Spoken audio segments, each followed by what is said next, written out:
एक गांव में दो किसान रहते थे। उनके नाम थे जय किशन और हरि किशन। वो दोनों भाई थे। उनके पास बहुत बड़े बड़े खेत थे जिसमें बहुत सारी गायें भी थी। वो बहुत अमीर लोग थे। उन्हें किसी चीज की कमी नहीं थी। उन्हें खेत में खुद काम करने की जरूरत नहीं पड़ती थी। उन्होंने गांव के बाकी किसानों को अपने खेत में काम पे लगा रखा था। खूब सारा पैसा, बड़ा घर और महंगे कपड़े होने के बावजूद भी वो दोनों खुश नहीं थे। मुझे मेरे खेत में काम करने के लिए और आदमी चाहिए। मैं और फसल उगाकर ज्यादा पैसे कमाना चाहता हूँ। इतने पैसे से मेरा कुछ नहीं होगा। मुझे और पैसे चाहिए। हाँ भाई, मुझे भी अपना व्यापार और बढ़ाना है। मैं अपने लिए और महंगे कपड़े, बड़ा घर खरीदना चाहता हूँ और अपना ऐशोआराम बढ़ाना चाहता हूँ। अच्छी जिंदगी जीना चाहता हूँ। सोचो, अगर हमारे पास इतना पैसा हो कि हम हीरे जवाहरातों से अपना महल बना सकें। अरे क्या बात करते हो, ये तो बहुत अच्छा हो जाएगा। उसी गांव में एक और किसान था जिसका खेत बहुत छोटा था और उसके पास ज्यादा पैसे नहीं थे। उसका नाम था धनराज। उसके पास एक ही गाय थी। वो दिन भर अपने खेत में मेहनत करता और अपनी गाय का भी बहुत ध्यान रखता था।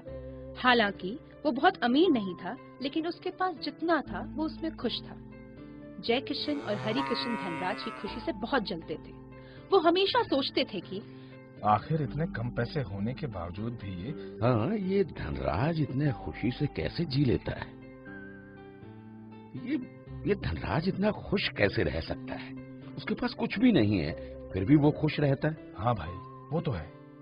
मैं भी ये सोचता रहता हूँ, हम इतने अमीर हैं और वो इतना गरीब, फिर भी वो हमसे ज्यादा खुश कैसे रहता है।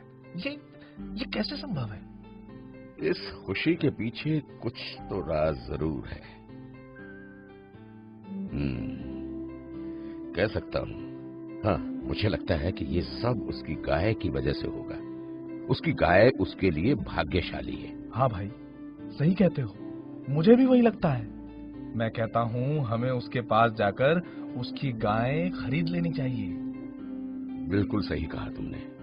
चलो, कल सुबह ही उसके पास चले जाएंगे।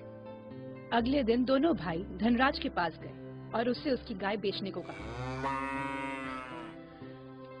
देखो धनराज, हम तुम्हारी गाय खरीदने की सोच रहे हैं। हाँ हाँ, सोचो मत। हम सच में सोच रहे हैं। लेकिन क्यों? मैं तो अपनी गाय नहीं बेचना चाहता। हम तुम्हें तुम्हारी गाय के लिए 10 चांदी के सिक्के देंगे। ये तुम्हारी गाय की दुगनी कीमत होगी। इससे अच्छी कीमत तुम्हें कहाँ मिलेगी। हाँ, और हम जानते हैं कि तुम्हें इन पैसों की बहुत जरूरत है।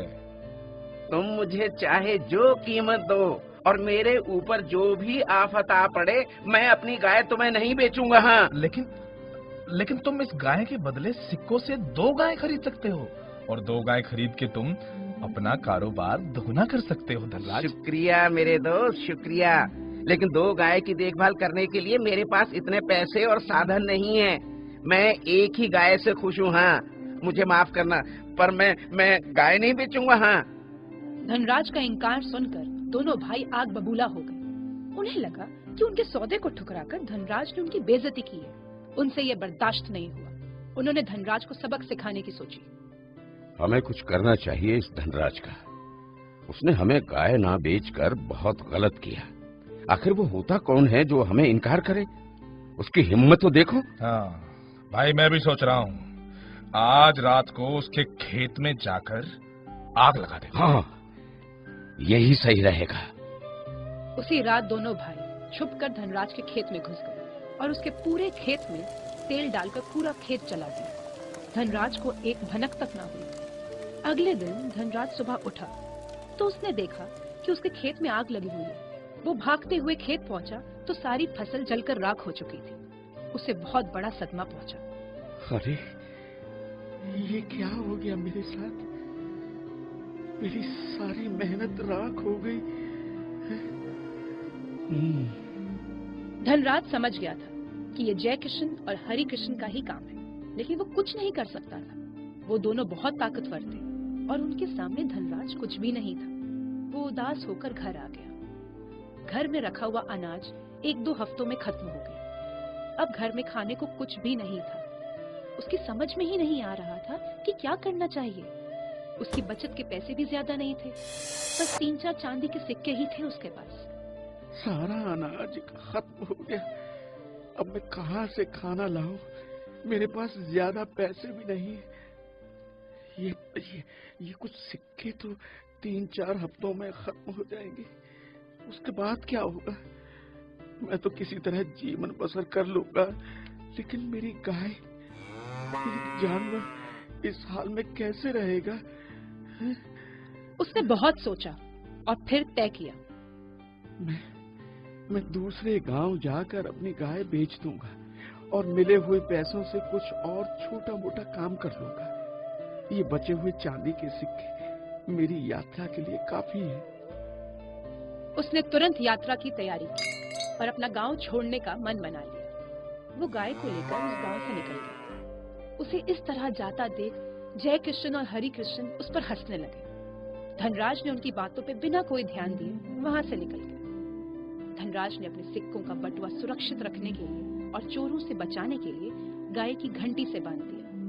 वो जानता था कि चोर एक जानवर पे शक नहीं करेंगे। वो जंगल का रास्ता पार करके दूसरे गांव पहुंचा। अब तक शाम हो चुकी थी। अरे सूरज है और बहुत थक गया हूँ मैं। मेरी गाय भी बहुत थकी हुई लग रही है। उसने पास ही एक पेड़ से अपनी गाय को बांध दिया और उसके लिए पानी लेने चला गया। घंटी में बंधे बटुए के बारे में वो पूरी तरह ही भूल गया था। उस पेड़ के बगल में ही किराने की दुकान थी। उस दुकान का मालिक बाहर निकला। अरे आज तो सारा दिन बैठे बैठे ही निकल रहा है, थोड़ा सैर कर लेता हूँ, पाँव को भी आराम मिल जाएगा। ये सोचकर वो बाहर आया और उसने वो गाय देखी। वो गाय के थोड़े नजदीक गया तो गाय ने उसकी तरफ अपना सर घुमाया। गाय के सर घुमाते ही उसके गले से एक चांदी का सिक्का बाहर निकला। वो दुकानदार यह देखकर हैरान हो गया। वो गाय के और नजदीक गया तो दोबारा गाय ने अपना सर हिलाया और एक और सिक्का बाहर निकला। ओहो, लगता है ये तो जादुई गाय है। मैं काम करता हूँ, ये सिक्के उठा लेता हूँ। हाँ।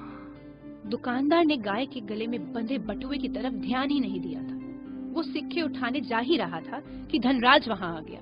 उसे देखते ही दुकानदार ने उससे उसकी गाय खरीदने का सोचा। नमस्ते भाई, कहाँ से आए हो? यहाँ के तो नहीं लगते हो। नमस्ते जी, मैं पास के गांव का हूँ, अपनी गाय बेचने निकला हूँ। अरे क्या बात करते हो, तुम एकदम सही जगह पे आके रुके हो भाई। मैं तुम्हारी गाय खरीदना चाहता हूँ।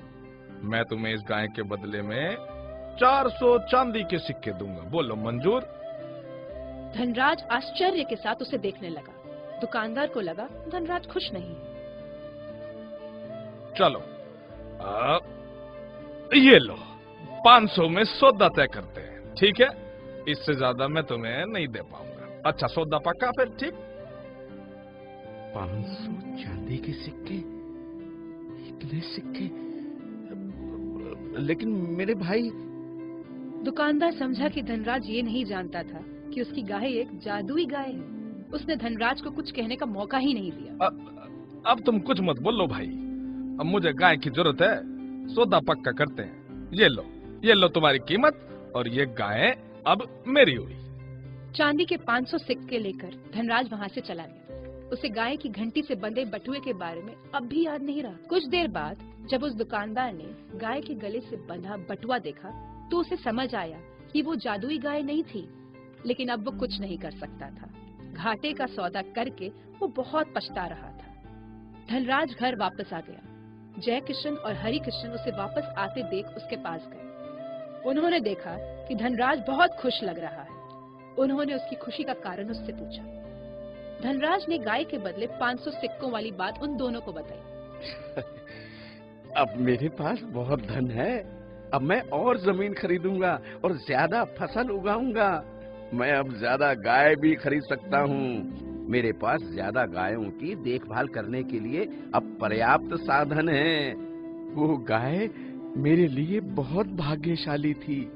दोनों भाई उसे दुखी देखना चाहते थे, लेकिन वो अपनी इस कोशिश में असफल हो गए थे। निराश होकर वो दोनों वहाँ से गुस्से से चले गए। धनराज कुछ ही दिन में बहुत अमीर हो गया। उसकी सफलता देखकर दोनों भाई विफल होकर अपने काम में मशगूल हो गए। उन्होंने अब दोबारा कभी धनराज को परेशान नहीं किया। सब कुछ होते हुए भी धनराज ने अपने खेत में काम करना नहीं छोड़ा। अब वो बहुत समृद्धि से रहने लगा। तो प्यारे बच्चों, हमें ये सीख मिलती है कि हमें किसी और को गिराने की कोशिश कभी नहीं करनी चाहिए। इससे अच्छा हमें अपने काम का स्तर अच्छा करना चाहिए। किड्स टोन दुनिया को सब्सक्राइब करें।